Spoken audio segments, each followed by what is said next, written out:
Crime की कहानी या तो बहुत हाई प्रोफाइल तरीके से शुरू होती है या फिर बहुत ही निचले स्तर से। अंडरवर्ल्ड की दुनिया में वक्त के साथ कई पुराने खंभे गिर गए तो कईयों ने खुद को पहले से ज्यादा मजबूत बना लिया। 80 के दशक में देश में अंडरवर्ल्ड की नींव पड़ी तो मुंबई पुलिस के लिए चुनौतियां बढ़ गई। ये वही दौर था जब चाय की दुकान पर काम करने वाला एक छोटू अंडरवर्ल्ड डॉन बनने की राहों पर चलने लगा। उसका नाम है रवि पुजारी। वैसे तो रवि पुजारी कर्नाटक से था, लेकिन उसके डॉन बनने से लेकर अंडरवर्ल्ड की दुनिया में नाम बनाने तक की कहानी मुंबई के अंधेरी इलाके से शुरू होती है। कहते हैं कि रवि पुजारी एक चाय की दुकान पर काम करता था, वहीं खुद को और खुद की सांठगांठ को बहुत मजबूत किया और देखते ही देखते कुछ ही सालों में वो मुंबई का डॉन बन बैठा।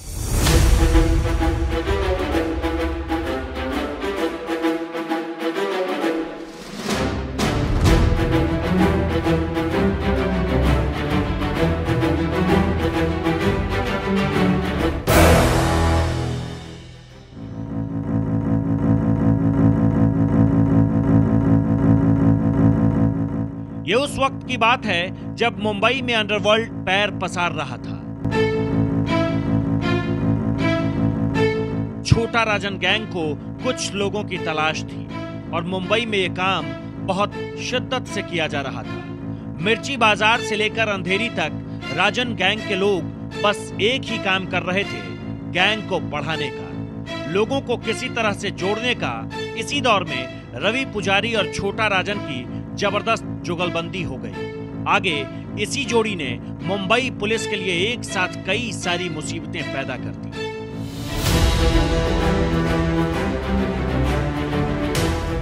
नब्बे का दशक जैसे जैसे बढ़ रहा था, रवि पुजारी और छोटा राजन एक दूसरे के काफी करीब आ गए थे। इसी दौरान साल 1995 में प्रकाश कुकरेजा नाम के एक बिल्डर की चेंबूर में हत्या हो गई, जिसके बाद इस गैंग की चर्चा जरूरत से ज्यादा होने लगी थी। इसी के बाद पुजारी ने अपनी जड़ को बैंकॉक में मजबूत करने का काम शुरू किया। बैंकॉक को रवि पुजारी ने इसलिए चुना क्योंकि उसका गिरोह वहीं से रंगदारी वसूलने का काम करता था। इसके साथ ही अफ्रीकी देशों में उसने कुछ लोगों को अपने साथ जोड़ लिया। कहते हैं कि उसे रेस्टोरेंट का बिजनेस बहुत भाता था। कम ही दिनों में उसने एक साथ कई सारे रेस्टोरेंट खोले और उसका नाम रखा नमस्ते इंडिया। इसके साथ ही उसके पास बुर्किना फासो का एक जाली पासपोर्ट भी था। उस पासपोर्ट पर नाम लिखा था फर्नांडिस।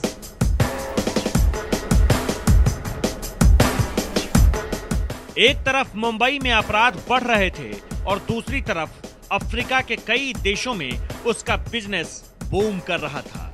मतलब साफ था, एक तरफ से उसे पैसे भी आ रहे थे, इसके साथ साथ बैंकॉक में वो वसूली के धंधे को नए लेवल पर ले गया और इसे पूरी तरह प्रोफेशनल खेल बना दिया।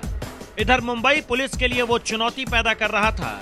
रवि पुजारी के नाम से मुंबई की पुलिस अच्छे से परिचित नहीं थी, लेकिन कुछ ही सालों में ये नाम टीवी न्यूज चैनलों पर सबसे तेजी से चर्चाओं में आ गया। कहते हैं कि अपराध के लिए डिग्री की नहीं, खुराफाती दिमाग की जरूरत होती है। रवि पुजारी पढ़ा लिखा नहीं था। लगातार फेल होने की वजह से उसे स्कूल से निकाल दिया गया था, लेकिन हिंदी और अंग्रेजी भाषा पर उसकी जबरदस्त पकड़ थी। ऊपर से उसने एक शौक पाल लिया था टीवी पर इंटरव्यू देने का।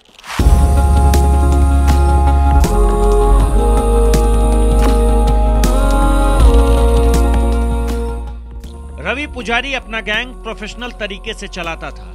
उसकी चाहत होती थी कि मीडिया उसका बखान करे और उसे बड़े डॉन के तौर पर दिखाए।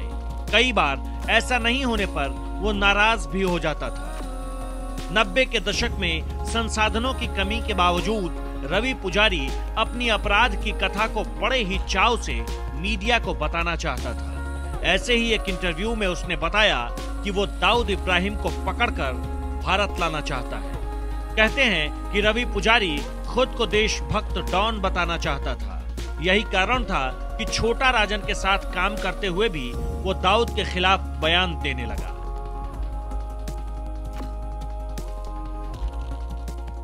रवि पुजारी एक तरफ तो रंगदारी, हत्या, धमकी, ड्रग सप्लाई जैसे काम को खुलेआम अंजाम दे रहा था, तो दूसरी तरफ वही रवि पुजारी और उसके गैंग के लोग ऐसे वकीलों को लगातार धमका रहे थे जो आतंकवादियों का केस लड़ते थे। ये सब रवि पुजारी और उसके गैंग के लोग बस इसलिए करते थे कि वो डॉन भी बने रहें और दूसरी तरफ उनके ऊपर देशभक्ति का टैग भी लगा रहे। किसी भी वारदात के बाद रवि पुजारी बिना देरी किए उसकी जिम्मेदारी ले लेता था। साल 2003-2004 की बात है, जब कई जानी मानी हस्तियों पर उसने छोटे बड़े हमले कराए और हर घटना के बाद ऐलान करता था ये सब उसकी कारस्तानी है। कुछ घटनाओं के बाद उसे बड़बोला गैंगस्टर भी कहा जाने लगा। एक इंटरव्यू में रवि पुजारी ने खुद को हिंदू डॉन बताया था और साफ तौर पर कहा था कि भारत के खिलाफ साजिश रचने वालों का वो काम तमाम करना चाहता है। बॉलीवुड सितारों से उगाही को वो हर साल अंजाम दे रहा था। कई बड़े स्टार को पुजारी और उसके गैंग के लोग इंटरनेट की VoIP तकनीक के जरिए धमकाता था। कई बड़े स्टार को पुजारी और उसके लोग इंटरनेट की VoIP तकनीक के जरिए धमकाता था।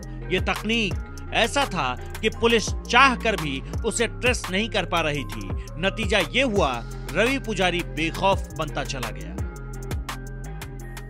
रवि पुजारी के खिलाफ कर्नाटक में करीब 100 केस दर्ज थे।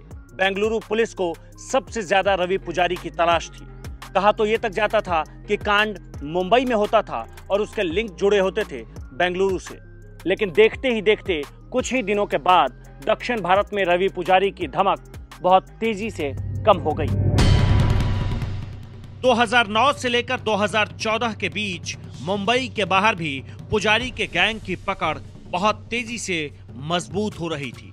पुलिस के बढ़ते दबाव के बाद हालात तेजी से बदलने लगे। असल दिक्कत तब शुरू हुई जब पुजारी का करीबी विक्की शेट्टी ने खुद को उससे अलग कर लिया।